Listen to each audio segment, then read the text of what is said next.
Kasabay ng big-time oil price hike ngayong araw, naglunsad muli ng protesta ang ilang transport groups. Magbabalita si Gerard de la Peña. Gerard?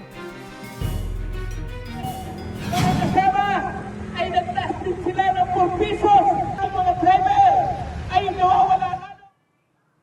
Gerard? Napakataas na Ano ang presyo ng update langis. dyan? Ayon kay Modi Piranda nga ay na presidente ng Piston, ay luging-lugi na ang mga tsuper at halos wala nang maiawi matapos ang maghapong pagbiyahe. Kung ipapatupad naman ang pisong dagdag singil sa pasahe ay kulang pa rin ito at hindi sasapat sa pagtataas ng langis at pati ng spare parts ng sasakyan. Ngayong araw ay ipinatupad na nga ang dagdag presyo sa langis. Ayon sa DOE ay utay-utay ang pagpapatupad ng karamihan sa mga oil companies kung saan nasa 8 pesos lang ang ipinatupad na taas presyo ngayon at tig-piso naman bukas at sa Huwebes. Ito ay para sa diesel at sa kerosene.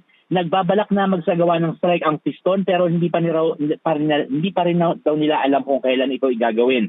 Mamaya ay nakatakdang i-anunsyo ng grupong Manibela ang sarili nilang plano na magwelga. Cheryl. Maraming salamat, Gerard de la Peña.